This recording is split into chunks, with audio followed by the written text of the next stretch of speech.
Hey guys, this is Calkos from the Haymakers, and this is Monday morning, or actually it's Monday afternoon. It's past 1 o'clock. Wow, I'm dumb.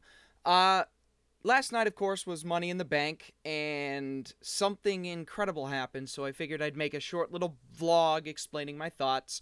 The pay per view as a whole, I just want to say, was good. The first half was extremely messy, but starting with AJ Styles versus John Cena, it just got better and better from there. The Money in the Bank match was excellent, the main event was excellent.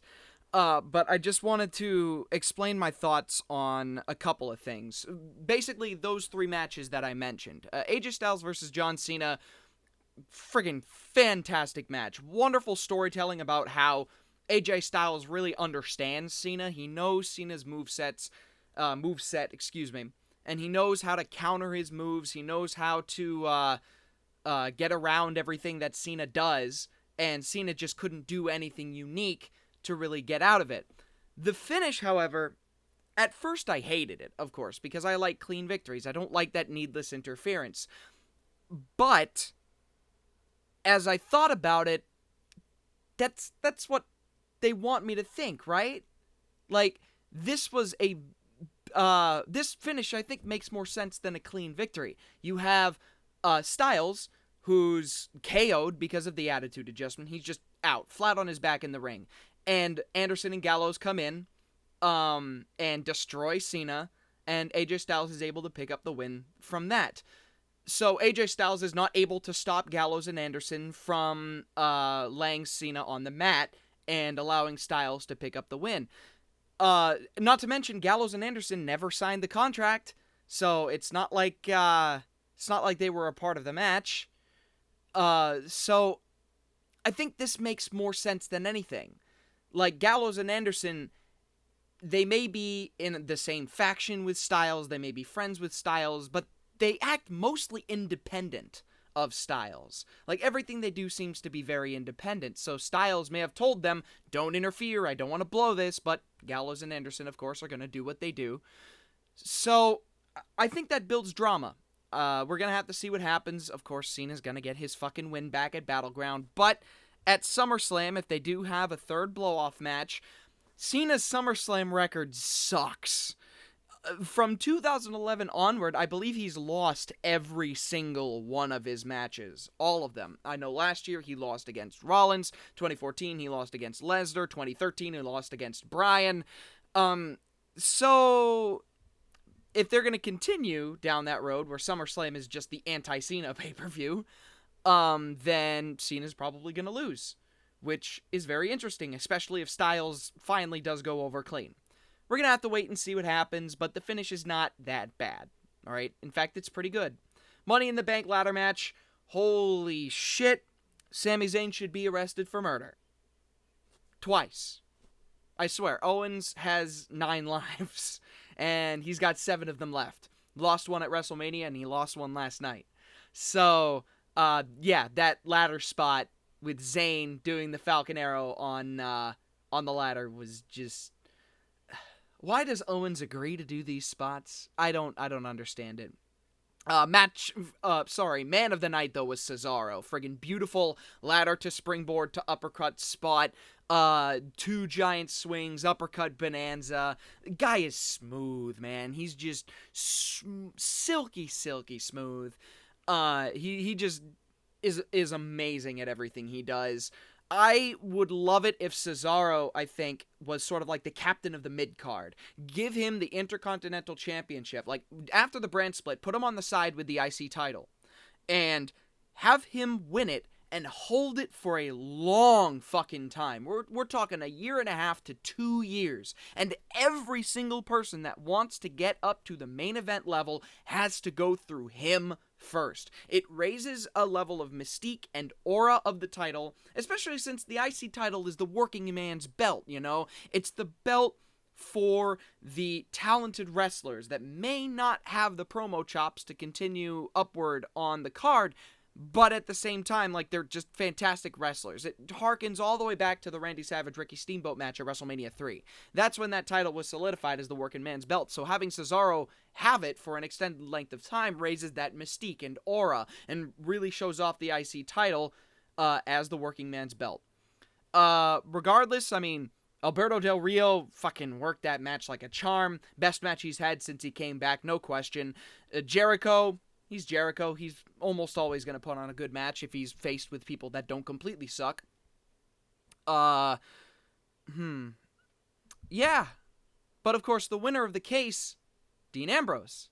I didn't really see that happening. It was an option, of fucking course, but I really did peg Owens to win it, so they could jumpstart the Sami Zayn-Kevin Owens feud, but they don't need the Money in the Bank briefcase to really get that feud going, not to mention that's a feud that can be reserved for WrestleMania 34 if they really want to go down that road. They can really build that for a very long time. But yeah, Ambrose won it, which is the right option, as we can see by the main event, Seth Rollins versus Roman Reigns. Holy fuck, Rollins won clean. All you people, all you distractors that say Rollins didn't win clean because of the ref bump, I take it with the same logic as John Cena versus CM Punk. John Cena lost that match because he fucked up.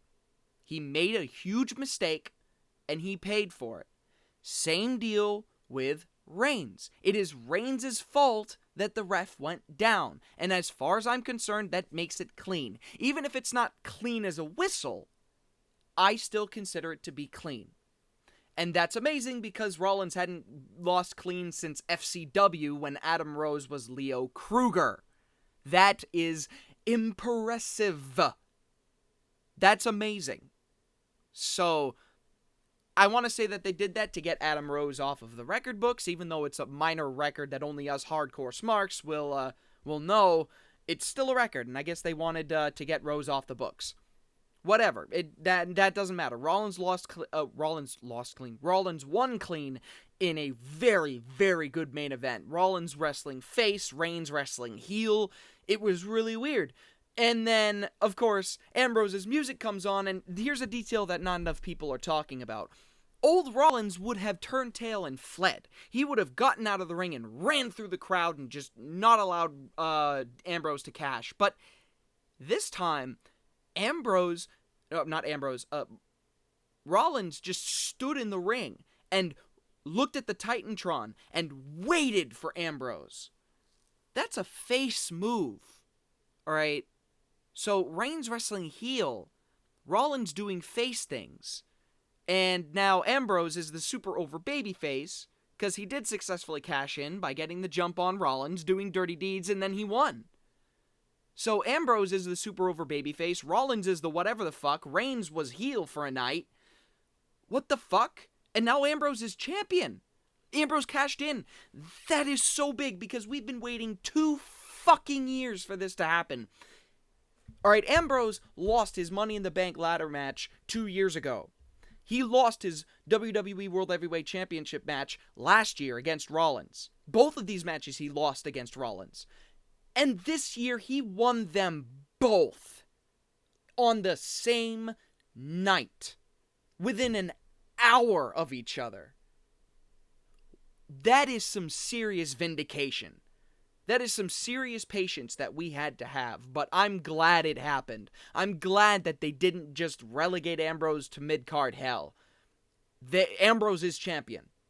Alright, and I don't think he's going to get Zack Ryder or Christian tonight on Raw. I won't be able to watch it live, unfortunately, because I work on Monday nights, but wow. I'm feeling the same thing that I felt at WrestleMania 31 when Rollins cashed in.